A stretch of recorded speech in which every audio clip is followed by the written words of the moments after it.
MA आपका जो है वो 50% मार्क्स के साथ, यानी आपका जो है एमए फाइन आर्ट से होना चाहिए। देखिए यहाँ पे क्लियरली लिखा हुआ है, तो फाइन आर्ट में आपका एमए होना चाहिए विद एटलीस्ट 50% मार्क्स आपके उसमें होने चाहिए। 50% से नीचे वाले इसमें अप्लाई नहीं कर पाएंगे।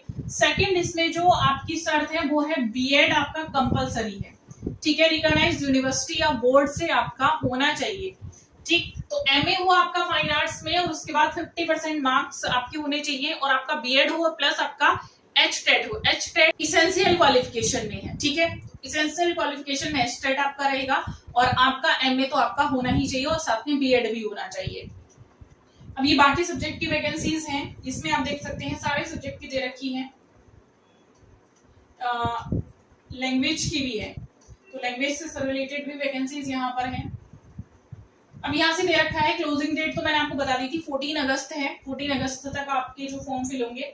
और बाकी इसमें कुछ ऐसा है जो मैं आपको बता सकती हूँ, तो यहाँ पर आप देख सकते हैं स्क्रीनिंग टेस्ट, क्योंकि टोटल नंबर ऑफ एमसीक्यू 100 जो है आपके एमसीक्यू में रहेंगे, और यहाँ पर the subject by syllabus and enclose the annexure 1 to time duration of the exam 2 घंटे की रहेगी। टोटल मार्क्स आपके 100 के रहेंगे। All question carry equal marks. अभी तो इसमें एमसीक्यू दे रखे हैं, बट जहां तक मुझे पता है, क्योंकि लास्ट ईयर जो एग्जाम हुआ था वो डिटेल में हुआ था, डिस्क्रिप्टिव हुआ था, यहाँ पर एमसीक्यू दे रखे हैं।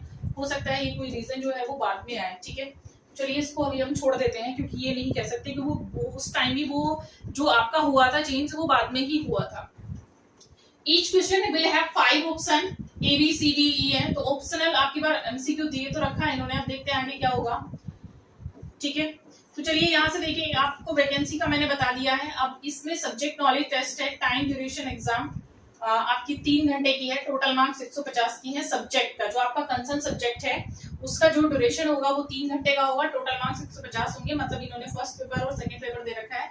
सब्जेक्ट बाय सिलेबस होगा इनक्लूज, और only English language, biology, chemistry होंगी, तो अच्छे सब्जेक्ट के हिसाब से दे रखा है। देखेंगे यहाँ से हो सकता है आप लोगों का नहीं, इसमें फाइन आर्ट नहीं है, इसमें फाइन आर्ट नहीं है, क्योंकि इंटरव्यू बाय बॉय, देखिए interview the weightage of the interview will be 12.5%, ये लास्ट टाइम भी था। The final merit list will be prepared by the adding the marks of the subject, मतलब जो फाइनल लिस्ट होगी आपकी रिटर्न की और इंटरव्यू की वो बनेगी आपकी दोनों को मिलाकर।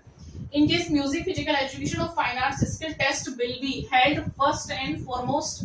Those who qualify the skill test will be allowed to participate in the next stage. मतलब जैसे आपका ये है म्यूजिक है, आपका फिजिकल एजुकेशन है और आपका फाइन आर्ट है, तो इनमें कुछ स्किल टेस्ट है। स्किल टेस्ट जैसे इसमें वो आपको प्रैक्टिकल से रिलेटेड पूछेंगे, तो आपके अंदर इनसे कितना स्किल है, आपको कितनी जानकारी है, कितना आप बना सकते हैं, तो ये आपका जो है इंटरव्यू में टेस्ट रहेगा, स्किल टेस्ट रहेगा।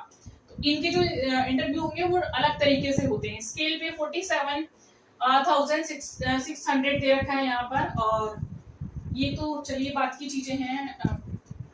तो कुल मिला के मैं आपको थोड़ा सा यहाँ पर एज के बारे में और बता देती हूँ। एज है इसमें, candidate should be not be less than 18 years, 18 years से कम नहीं होना चाहिए, and not more than 42 years, 42 years से ज्यादा नहीं होना चाहिए, यानी 42 तक, 18 to 42 तक आप लोग इसमें अप्लाई कर सकते हैं। And closing date fixed submission on the online application form to the commission 14/8/2014 तक आपकी जो डेट है इससे ज्यादा होनी नहीं चाहिए, ठीक है। अब देखिए यहाँ पर क्योंकि इसमें एज रिलैक्सेशन भी दे रखा है, schedule caste of Haryana 5 years का दे रखा है, बैकवर्ड क्लासेस का 5 ईयर का दे रखा है, डिसेबल पर्सन का, ये सब इसमें एज रिलैक्सेशन दे रखे हैं, ठीक है। विडो ऑफ लीगली डिवोर्स ये 5 इयर्स का दे रखा है। तो यहाँ पर आपको ये है अनमैरिड वुमन के लिए भी 5 इयर्स का रिलैक्सेशन है। तो जिन्होंने जिनका अभी तक विवाह नहीं हुआ है, शादी नहीं हुई, इनको 5 इयर्स का रिलैक्सेशन इसमें आपको मिल गया। अब देखेंगे इसमें बाकी जो चीजें हैं वो सब यही दे रखी है इसमें, तो ये आपके साथ में शेयर कर दूंगी, इसको पढ़ लीजिएगा। और ऑनलाइन सबमिशन, क्योंकि रिजर्वेशन यहाँ पर दे रखा है टीसी और कैटेगरीज वाइज दे रखा है, तो ये भी आप लोगों के लिए बड़ा काम की चीजें हैं, कैटेगरीज वाइज जो दे रखा है इसमें।